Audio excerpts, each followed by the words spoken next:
Qual o poder das suas ações na vida de quem convive com você? Até onde vai a sua responsabilidade na vida de quem está perto de você? Meu nome é Tomás Barros, esse é o Estúdio 240 Podcast, seja muito bem-vindo.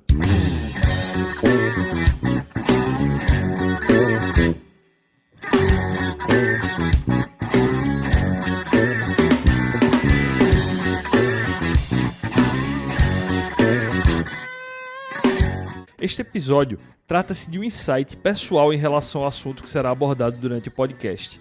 Os links para as citações estarão no site www.estudio240podcast.com.br no post referente a este episódio. Fique confortável que nós vamos começar.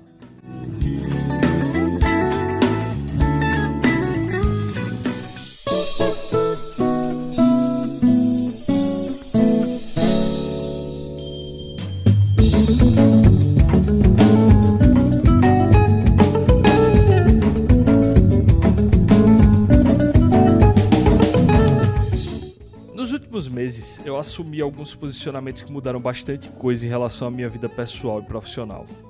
Ações na empresa que eu trabalho, esse podcast e as live streams que faço algumas vezes por semana. E para você que não sabe do que se trata, live streams são transmissões ao vivo pela internet, onde você oferece algum conteúdo para alguma comunidade. No meu caso, eu ofereço conteúdos relacionados a jogos no site Twitch, onde eu passo algumas horas por semana jogando videogame, conversando com pessoas que compartilham esse interesse comigo e formando uma espécie de comunidade. É uma experiência relativamente nova para o mundo. O site twitch.tv existe desde 2011 e conta com um número enorme de streamers, que são as pessoas que transmitem suas experiências, e os espectadores que acompanham estes conteúdos. Para você ter uma ideia do tamanho que essa modalidade de mídia vem tomando, um streamer americano conhecido por Ninja, em 2018, atingiu a marca de 667 mil espectadores simultâneos assistindo suas partidas do jogo Fortnite. Além disso, a Twitch também é a casa de transmissão de vários esportes eletrônicos e ligas independentes, desde as maiores e profissionais até as amadoras. Essas três experiências, por mais distintas que sejam, acabam convergindo mais ou menos no mesmo ponto: a interação direta entre pessoas e as minhas ações, as expectativas que essas ações geram, a consequência delas e a responsabilidade que eu passei a ter sobre as pessoas que trabalham comigo e as pessoas que consomem os conteúdos que eu crio aqui na internet. Dessas experiências, a que sempre foi menos prioritária, obviamente, são as live streams.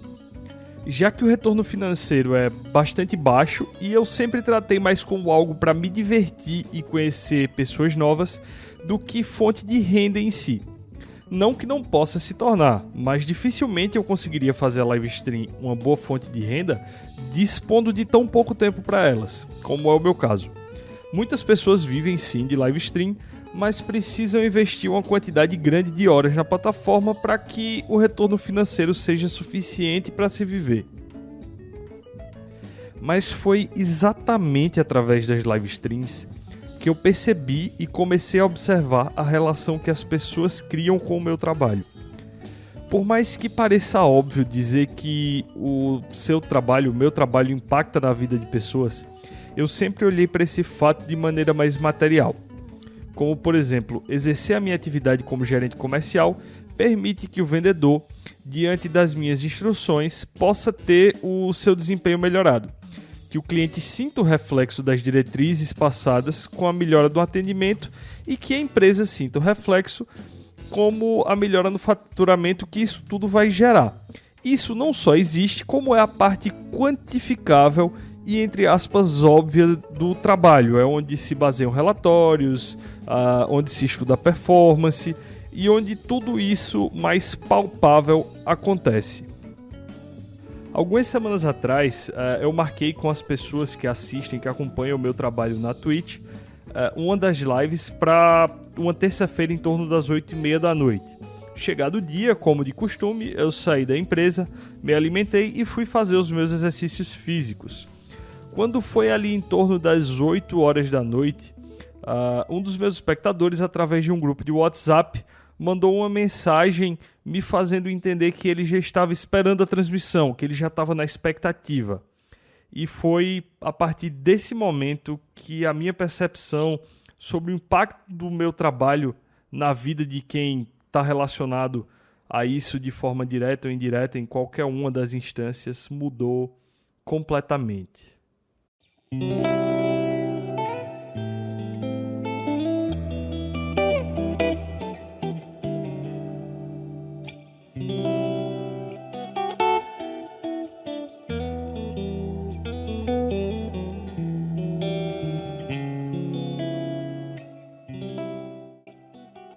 O que para mim era uma atividade, entre aspas, boba, fazia parte de um momento de diversão para alguém. Aquilo de alguma forma gerava um impacto não só positivo, mas relevante. E em nenhum momento até ali eu tinha percebido isso. Eu sempre tratei e analisei tudo de forma tão material que, mesmo sabendo que existe um tipo de gancho emocional em praticamente toda ação que todo ser humano toma, eu nunca tinha provado de forma tão clara que a importância vai tão além do óbvio. A partir daquele momento, eu passei a prestar mais atenção em todos os detalhes que envolviam os meus outros 2 trabalhos. E, coincidentemente ou não, nas semanas seguintes, algumas pessoas me pararam para dizer que acompanhavam o Estúdio 240 Podcast e que estavam à espera dos próximos episódios. E só para deixar bem claro, não foi isso que fez a frequência de podcasts aumentar, isso já estava previsto. Mas, voltando ao assunto, outra coisa que parei para prestar atenção foi uma brincadeira que criei com os vendedores no meu trabalho. Como metas de venda são uma coisa relativamente nova na cultura empresarial lá onde eu trabalho, eu precisei criar formas de implantar o sistema sem que gerasse uma indisposição no pessoal. E aí eu cheguei numa espécie de competição, onde quem superasse as metas seria presenteado com uma barra de chocolate grande, e quem não conseguisse seria presenteado com um chocolatinho bem pequeno, de forma a tentar desvencilhar um pouco a conexão negativa da pressão de metas, criando uma competição mais saudável, onde inclusive os vendedores em momentos no final do mês ajudavam uns aos outros para que as metas fossem atingidas e todos ganhassem chocolates grandes. E pessoalmente eu me senti muito orgulhoso desse tipo de resultado e achei fantástico. Então, a partir do acontecido, eu passei a observar que isso começou a gerar cada vez mais expectativas em relação às reuniões de entrega de resultado. Que antes, quando falava nesse tipo de reunião, eu sentia que as pessoas tinham um sentimento um pouco mais cansado, de não ser um momento desejado, e a simples criação da corrida dos chocolates transformou essa experiência que antes era majoritariamente negativa num encontro extremamente bacana, onde todo mundo saía de uma forma ou outra premiado e que a busca de resultados melhores não vinha só pela pressão das metas, mas até pela brincadeira, por ser um dos ganhadores das barras grandes e não só o cara que ganhou a barrinha menor.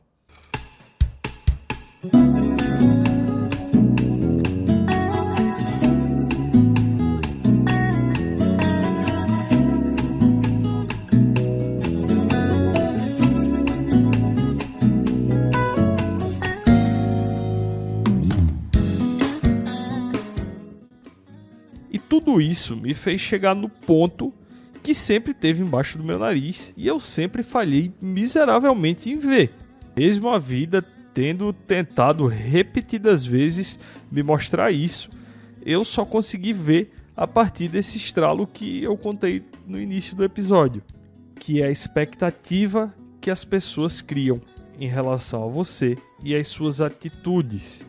E não só de forma profissional, mas isso se repete também na tua vida pessoal e até na vida amorosa.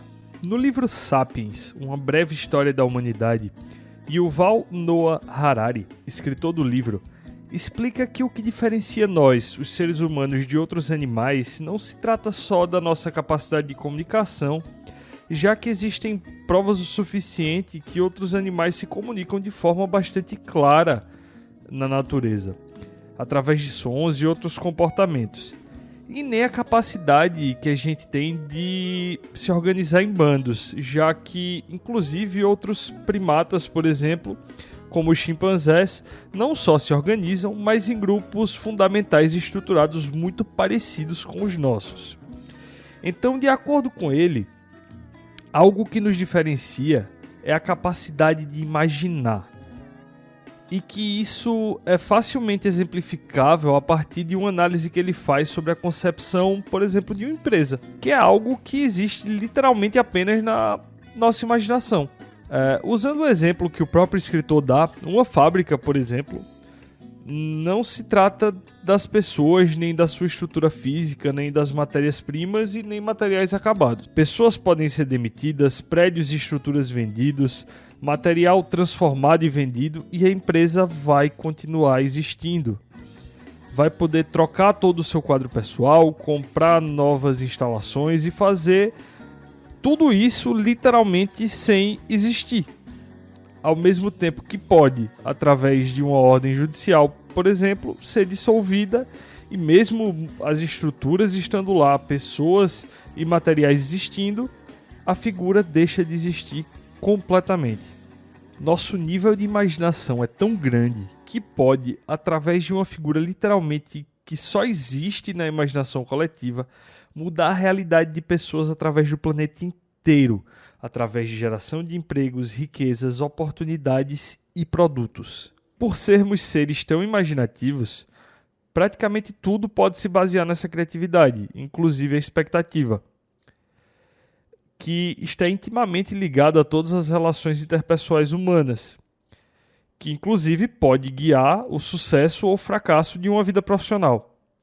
Aquele sentimento de saber mais ou menos o que esperar das pessoas, principalmente próximas, de famílias e amigos, aquela previsãozinha baseada em experiência anterior, que pode causar a sensação de frustração ou de expectativa superada se uma pessoa faz ou deixa de fazer algo. Isso se traduz na vida profissional através da análise das pessoas de se você é ou não uma pessoa onde elas podem depositar suas expectativas. Se elas podem confiar em você e na empresa que você representa para realizar algum serviço ou atividade que vai gerar satisfação para elas ou para as entidades que elas representam. A expectativa tem o poder de te encaminhar para o sucesso absoluto ou para o esquecimento total, e por isso a responsabilidade que se tem na expectativa gerada nas pessoas. Uma das oportunidades que a vida me deu de entender esse processo, principalmente no âmbito pessoal, foi na leitura de O Pequeno Príncipe. É impressionante o quanto o Pequeno Príncipe se molda em ensinar coisas para uma pessoa à medida que ela amadurece. Embora tenha lido esses trechos muitas vezes durante vários períodos diferentes da minha vida, inclusive com a minha mãe me dizendo várias vezes da importância desse trecho em específico, dizendo ser a parte favorita dela no livro inteiro, a percepção do peso da ideia só me ocorreu recentemente. Entender que sou responsável por tudo que eu cativo me fez entender que tudo onde eu toco através do meu trabalho é minha responsabilidade e que sim, as pessoas sempre criarão expectativas. Estes dois pontos estão escritos de forma clara no diálogo entre o Pequeno Príncipe e a raposa.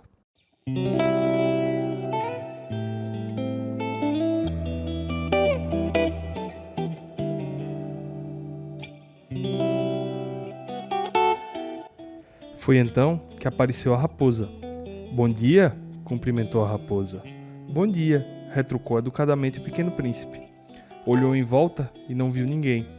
"Estou aqui, debaixo da macieira", disse a voz. "Quem é você?", perguntou ele. "Como é bonita." "Sou uma raposa", disse ela. "Venha brincar comigo", suplicou o Pequeno Príncipe. "Estou muito triste." "Não posso brincar com você", afirmou a raposa. "Ninguém ainda me cativou." "Ah, desculpe." Após uma pausa, indagou: "O que significa cativar?" "Vejo que você não é daqui", comentou a raposa. "O que procura?" "Procuro pessoas." "O que significa cativar?" "As pessoas", revelou a raposa, "possuem armas e caçam. É assustador. Também criam galinhas. Só se interessam por isso." Você procura galinhas? Não, reagiu o Pequeno Príncipe. Procuro amigos. O que significa cativar? Já ninguém dá importância a isso, lamentou a raposa. Cativar significa criar vínculos. Criar vínculos? Exatamente, frisou a raposa. Você, para mim, não passa de uma criança igual a milhares de outras crianças. Não preciso de você e você também não precisa de mim. Para você, sou apenas uma raposa semelhante a milhares de outras raposas.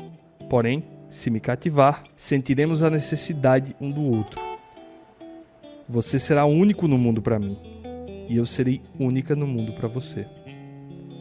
Começo a entender, murmurou o Pequeno Príncipe. Existe uma flor. Creio que ela me cativou. É bem possível, concordou a raposa. Aqui na Terra há de tudo. Não, não é aqui na Terra, exclamou o Pequeno Príncipe. A raposa fitou intrigada. Em outro planeta? Sim. Nesse outro planeta existem caçadores? Não. Que curioso. E galinhas? Também não. Nada é perfeito, suspirou a raposa. A raposa logo retomou o assunto. Tenho uma vida monótona.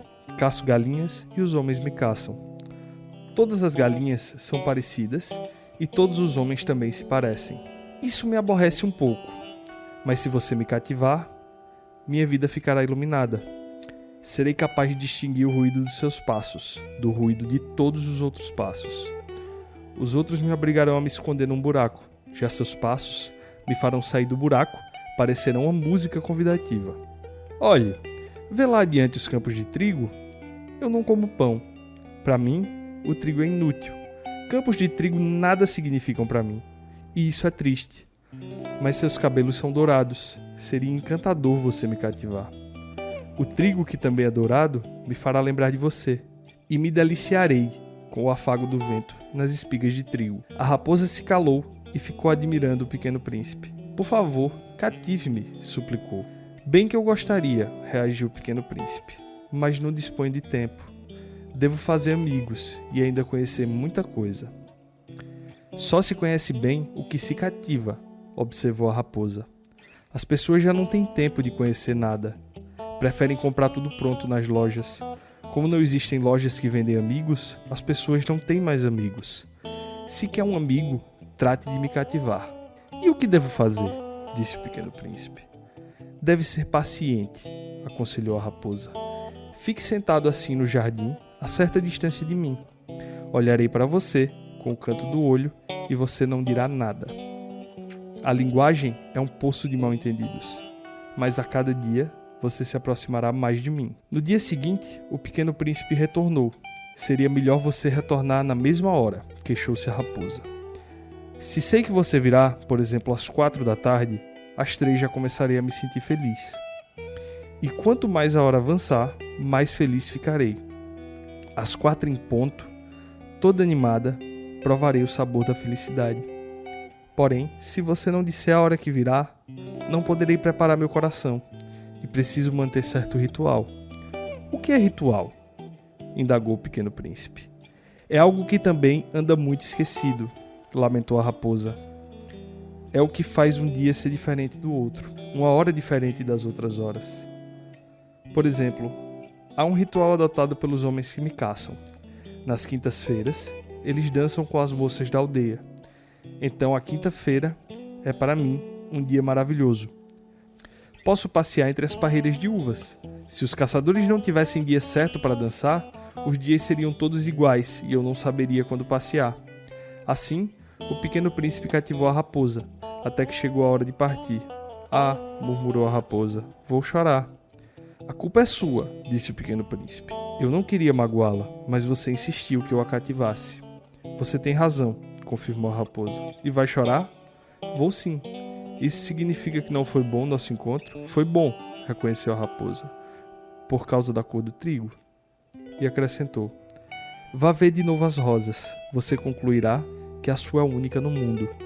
Quando vier se despedir, vou presentear-lhe com um segredo. O Pequeno Príncipe foi rever as rosas. Vocês não se parecem com a minha rosa. Não tem nada a ver com ela, disse ele. Ninguém as cativou, e vocês não cativaram ninguém. Vocês são como era minha raposa. parecida a milhares de outras raposas, mas agora somos amigos, e a reconheço como única no mundo. As rosas ficaram chateadas. Vocês são belas, mas sem conteúdo, disse a elas. Ninguém está disposto a morrer por vocês. Com certeza, alguém que passe por aqui pode achar que vocês e minha rosa se parecem, mas ela é especial. É para mim mais importante que vocês, pois tratei de regá-la, de protegê-la na redoma de vidro, de abrigá-la com o biombo. Por ela, matei larvas, exceto 2 ou 3, por causa das borboletas. Eu a vi se queixar e se alegrar, ou mesmo se calar às vezes, porque é minha rosa.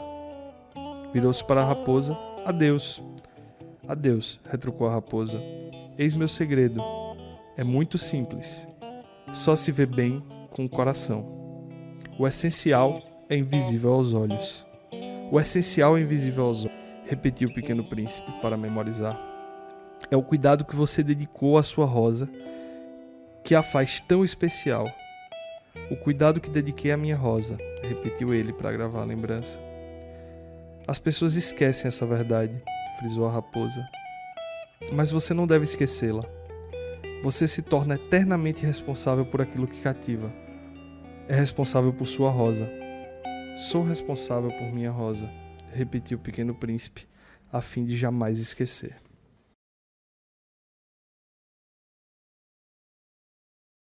Suas interações pessoais, não importam quais sejam, serão guiadas pela relação de expectativa e ação. Obviamente, existem limites para essa responsabilidade, sendo expectativa algo gerado internamente e individualmente por cada pessoa. Nem tudo vai ser sua responsabilidade, mas quanto melhor for a sua comunicação em relação aos seus relacionamentos pessoais ou profissionais, quanto mais você definir seus pontos e seguir seus protocolos, menor será a chance de frustração para todos os envolvidos.